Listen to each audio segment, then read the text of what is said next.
Hello class 7, myself Aarti Vashisht, your class teacher from Childcare International School. Today we'll start our chapter number 5 from SS Geography, Water.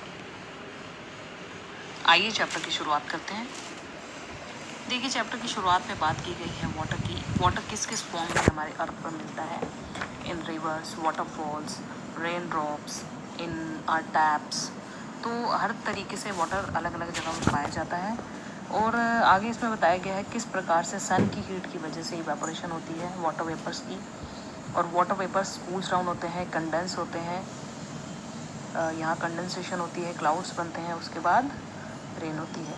तो इस पूरे process को कहा जाता है water cycle. जैसा कि इस डायग्राम में आप देख सकते हैं वाटर साइकिल के बारे में बता रखा है, किस प्रकार से वाटर की इवेपोरेशन स्टार्ट हुई यहाँ पर, और उसके बाद कंडेंसेशन, कंडेंसेशन से क्लाउड्स बने, क्लाउड्स के बाद उसके बाद प्रेसिपिटेशन हुई। तो ये है वाटर साइकिल अगर हम सिंपल टर्म्स में देखें। आगे देखिए बता रखा है जो अर्थ है हमारा वो एक टेरेरियम के समान है। जिस टेरेरियम होता है, जैसे ये देखिए ग्लास का बना है, इसके अंदर प्लांट्स वगैरह उगाए जाते हैं। एक तरह से पोट होता है, सील्ड पोट।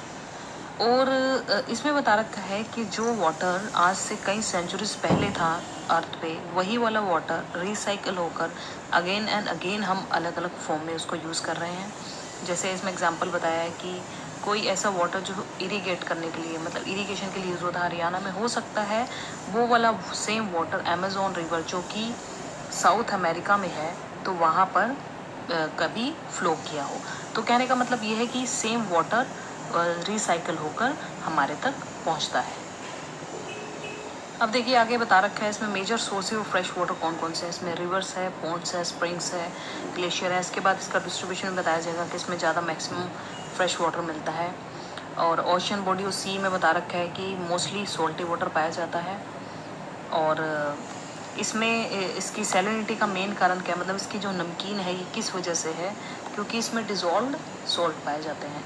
जो मोस्ट ऑफ द टाइम जो सॉल्ट मिलता है इसमें वो है सोडियम क्लोराइड। ये इसका केमिकल फॉर्मूला है। इसको हम टेबल सॉल्ट भी कहते हैं।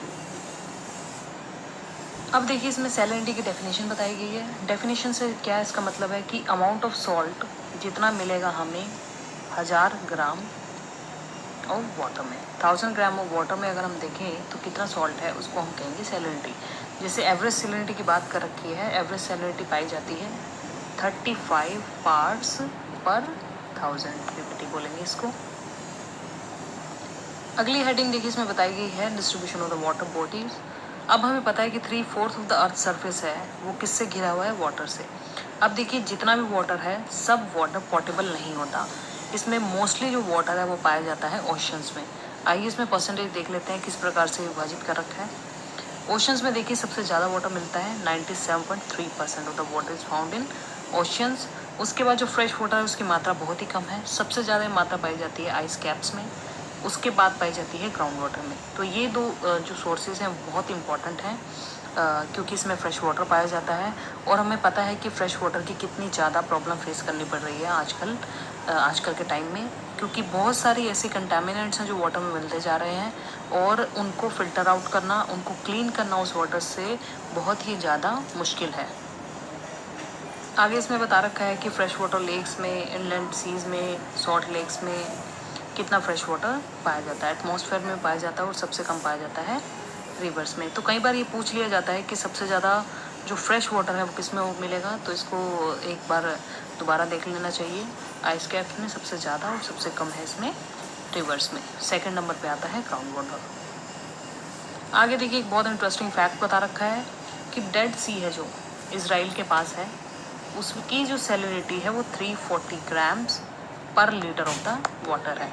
अभी हमने पढ़ा था एवरेज सैलिनिटी क्या है, 35 पार्ट्स पर 1000, और इसमें पाई जाती है 340 ग्राम्स पर लीटर ऑफ द वाटर। मतलब अगर सेम यूनिट से देखें तो ये बहुत ही ज़्यादा, मतलब 340 बहुत ज़्यादा यूनिट है, इसलिए बहुत ज़्यादा सेलाइन वाटर है ये। और इतना सेलाइन है कि स्विमर्स जो हैं इसमें डूब नहीं सकते, वो फ्लोट करते हैं इसके ऊपर, क्योंकि इसकी डेंसिटी बहुत ज़्यादा है वाटर की, जो कि बॉडी की डेंसिटी से भी ज़्यादा हो जाती है। अगली हेडिंग देखिए बताई गई है ओशन सर्कुलेशन की।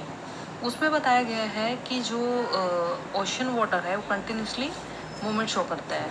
इसको डिवाइड कर रखा है 3 तरीके में, एक है वेव्स, दूसरा है टाइड्स और तीसरा है currents. Ocean waves, ocean tides and ocean current. आइए सबसे पहले इसके बारे में।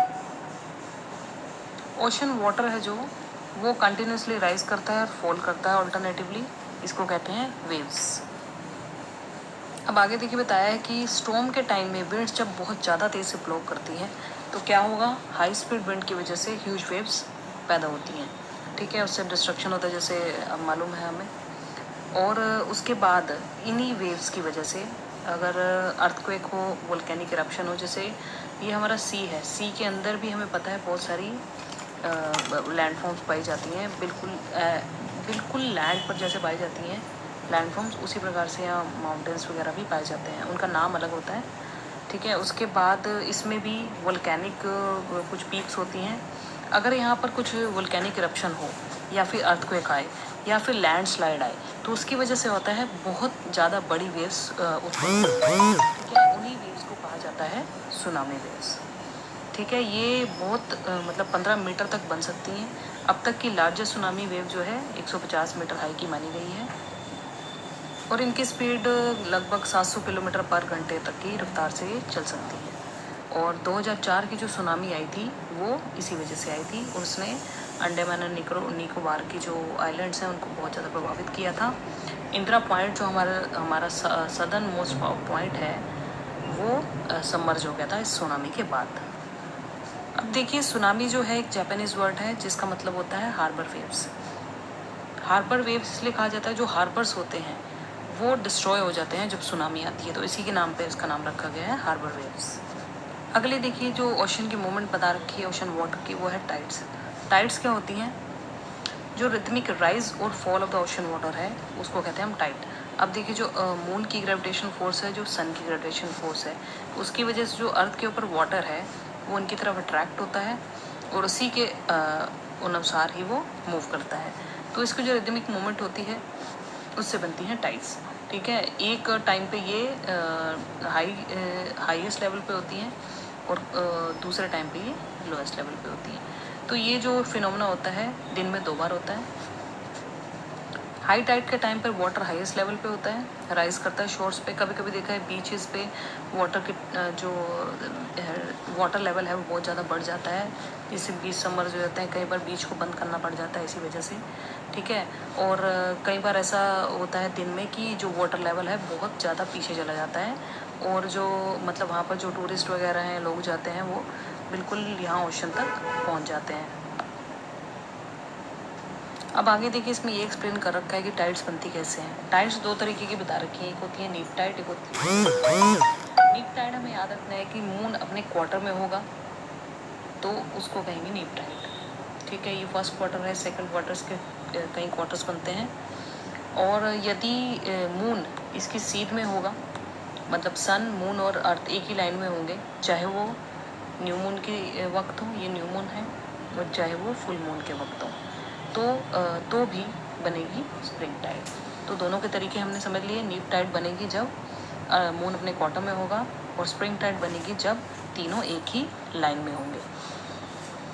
अब देखिए नीप टाइड के टाइम पर होता क्या है, ये ग्रेविटेशनल फोर्स इसका भी लग रहा है, सन का और मून का भी लग रहा है, तो ये दोनों क्या होते हैं, डायगोनली इस पे लगते हैं। जो वाटर होगा इसके ऊपर जो ओशन वाटर है वो इतना ज़्यादा यहाँ पर मूव नहीं कर पाएगा, मतलब हाईएस्ट टाइड ज़्यादा हाई नहीं होगी और लोएस्ट टाइड थोड़ी ज़्यादा लोएस्ट होगी हमारे पास। और स्प्रिंग टाइड में देखिए क्या होगा, जहाँ पर हाईएस्ट टाइड शो की जाएगी इलिप्टिकल, बिल्कुल इस जगह भी इस जगह भी। इस जगह पर क्या होगा कि इसका ग्रेविटेशनल फोर्स ऑलमोस्ट डबल हो गया इसमें, मून का भी और सन का भी, तो यहाँ पर बहुत ज़्यादा हाई है। इस स्प्रिंग टाइड में जब न्यू मून होगा हमारे पास, जब फुल मून होगा तो यहाँ पर थोड़ा सा काउंटर बैलेंस कर लेगा, तो ये वाली भी, इसको भी स्प्रिंग टाइड ही कहा जाता है। यूजुअली ये ज़्यादा हाई होती है as compared to new tide. अब देखिए हाई टाइड से फ़ायदा क्या होता है, नेविगेशन में इसका फ़ायदा होता है। वाटर लेवल जब रेज कर जाएगा शोर पे तो वहाँ पर पहुँचना आसान हो जाएगा, शिप्स का जल्दी से आ पाएंगी। और दूसरी चीज़ जो कि फ़िशिंग के लिए बहुत फ़ायदेमंद है, बहुत सारी फ़िशेस हैं जो शोर के नज़दीक, मतलब किनारे के नज़दीक आ जाती हैं हाई टाइड के टाइम पे, और फिशरमैन के लिए बहुत फ़ायदा रहता है। और इससे एक और चीज़ क्या होती है, राइज और फॉल से हम इलेक्ट्रिसिटी भी प्रोड्यूस कर सकते हैं। अगला आता है हमारे पास ओशन करंट्स। ओशन जो करंट है वो फ्लो करते रहते हैं कंटिन्यूसली कॉन्स्टेंटली ओशन सरफेस पे एक डेफिनेट डायरेक्शन में। ये वार्म भी हो सकते हैं। जनरली क्या होता है, इक्वेटर के पास से जो वार्म ओशन करंट जनरेट होते हैं। कभी भी ओशन करंट अगर इस डायरेक्शन में जा रहा हो, ये इक्वेटर हो, इस डायरेक्शन से पोलरवर्ड डायरेक्शन में जा रहा है पोलवर्ड, तो वो हमेशा वार्म करंट होगा। और इसके ऑपोजिट आ रहा है कोई करंट इस डायरेक्शन में, तो उसको कोल्ड करंट कहा जाएगा। जैसे इसमें एग्जाम्पल बताया गया लैब्राडोर करंट। लैब्राडोर जो है वो कोल्ड करंट है, और जो गल्फ स्ट्रीम है वो वार्म करंट है। जैसे कि आप इस डायग्राम में देख सकते हैं, यहाँ पर लैब्राडोर करंट बता रखा है। ये क्या होगा, क्योंकि ये पोल की तरफ से आ रहा है तो ये कोल्ड होगा। अब गल्फ स्ट्रीम है, ऊपर जा रही है, इक्वेटर से ऊपर की तरफ एरो है, तो ये गर्म है। इसी तरीके से आप हर जो ओशन करंट है उसकी कोल्ड या वार्म होने का पता लगा सकते हो। कुरोशियो जैसे है वार्म है, ओएशियो है वो कोल्ड है। इसी तरह के तरीके से अगुलास करंट है वो क्या होगा, वार्म। और यहाँ पर जो है वेनेजुएला करंट है वो होगा कोल्ड। ब्राज़ीलियन होगा वार्म, हम्बोल्ट करंट है वो होगा कोल्ड। तो ये सारे हम पता लगा सकते हैं कौन सा वार्म है कौन सा कोल्ड है। अब देखिए इन्होंने बोला है कि वार्म करंट जो होते हैं वार्म टेम्परेचर लेकर आते हैं लैंड सरफेस पे। जो भी लैंड एसोसिएटेड होती है ये वार्म करंट से, तो आज यहाँ की लैंड क्या हो जाएगी, उस वार्म करंट की वजह से गर्म। अब ऐसे एरिया जहाँ पर वार्म और कोल्ड करंट मिलते हैं वहाँ पर बेस्ट फिशिंग ग्राउंड बनते हैं, ये याद रखने की चीज़ है। सी अराउंड जापान के अराउंड और eastern coast of North America में अगर हम देखें, जैसे कि यहाँ बता रखा है, इधर देखिए ये है जापान, ठीक है। जापान के आसपास यहाँ पर कोल्ड करंट आ रहा है, वार्म करंट है, तो यहाँ पर क्या होता है, दोनों मिलते हैं और बहुत अच्छा फिशिंग ग्राउंड बनता है। एक और चीज़ में क्या है कि जब ये दोनों मिलते हैं तो यहाँ पर फोगी कंडीशंस बनती हैं, तो थोड़ा बहुत नेविगेशन की प्रॉब्लम आ जाती है इन एरियाज़ में जहाँ पर वार्म और कोल्ड और वार्म करंट मिलते हैं। अब एक और फैक्ट इसमें पढ़ लेते हैं। इसमें बताया गया वेव्स कैसे फॉर्म होती हैं। ये होती हैं विंड ब्लो करने से, जितनी ज़्यादा विंड ब्लो करेगी उतनी ज़्यादा बड़ी वेव्स बनेंगी। मार्च 22 है वो सेलिब्रेट किया जाता है वर्ल्ड वाटर डे के बारे में, ताकि कंजर्व करें, डिफरेंट वेज क्या यूज़ करें वाटर कंजर्व करने में। इसी के साथ हम ये चैप्टर कंप्लीट करते हैं। और अगर कोई सुझाव हो तो प्लीज़ कमेंट बॉक्स में बताइए, अगर हमारी वीडियो अच्छी लगी हो। So student, that is the end of the chapter. See you guys in the next video with new chapter. Till then, stay home, stay safe.